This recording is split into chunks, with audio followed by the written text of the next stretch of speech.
ধামরায়ে স্বামী হত্যা, পরকীয়া প্রেমিক সহ স্ত্রী গ্রেফতার।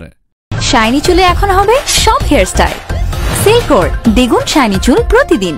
ঢাকার ধামরায়ে স্বামীকে হত্যার অভিযোগে স্ত্রী ও তার পরকীয়া প্রেমিককে গ্রেপ্তার করেছে পুলিশ। শুক্রবার ২৫ এপ্রিল সকালে ধামরাই থানায় এক সংবাদ সম্মেলনে বিষয়টি নিশ্চিত করেন অতিরিক্ত police super Savar circle Mohammad Shahinur কবির।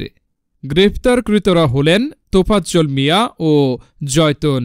নিহত মোহাম্মদ আলী জয়তুনের স্বামী এবং পেশায় একজন অটোরিকশা চালক ছিলেন। পুলিশ জানায় ২০ এপ্রিল সকালে অটোরিকশা নিয়ে বের হন মোহাম্মদ আলী। পরে সন্ধ্যায় ধামরাই উপজেলা পরিষদের নির্মাণাধীন ভবনের একটি টয়লেট থেকে তার রক্তাক্ত মরদেহ উদ্ধার করা হয়। তদন্তে জানা যায় তোফাজ্জল ও জয়তুন মিলে আলীকে পরিকল্পিতভাবে হত্যা করে।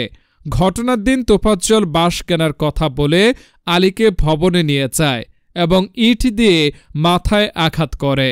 পরে জয়তুন ছুরি দিয়ে মাথা ও পিঠে আঘাত করে মৃত্যু নিশ্চিত করে। শিশুদের মাধ্যমে মরদেহের খবর পেয়ে পুলিশ ঘটনাস্থলে গিয়ে তা উদ্ধার করে। তোফাজ্জলের স্বীকারোক্তিতে জয়তুনকে গ্রেপ্তার করা হয় এবং হত্যায় ব্যবহৃত ছুরিটি জব্দ করা হয়। আসামিদের আদালতে পাঠানো হয়েছে। এক পর্যায়ে যে তার স্ত্রীকে সন্দেহ শুরু হয়, কারণ টেকনোলজিতে অনেক কিছুই আমাদের যেগুলো সবার জানার কথা না।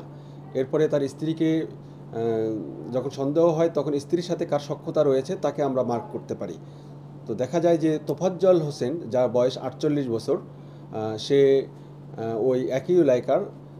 তারপরে তাকে গতকালকে তার আগে মানে অনেক টেকনোলজি ব্যবহার করে নিশ্চিত হওয়া যায় যে সেই এই কাজটা ঘটিয়েছে। তারপরে তাকে গতকালকে রাত আনুমানিক ১০টার সময় তাকে গ্রেপ্তার করা হয়। গ্রেপ্তার করার পরে তাকে ব্যাপক জিজ্ঞাসাবাদ করা হয়। জিজ্ঞাসাবাদের সময় সে এক সময় এই ঘটনাটা স্বীকার করে সে জানায় যে মোহাম্মদ আলীর স্ত্রী জয়তুন, তার সাথে এই তোফাজ্জলের একটা পরকীয়ার সম্পর্ক ছিল। তো এই পরকীয়ার সম্পর্কের খাতিরেই সে হলো সেই দিন ঘটনার দিনে অর্থাৎ ২০ তারিখে সকাল ১০টায় যখন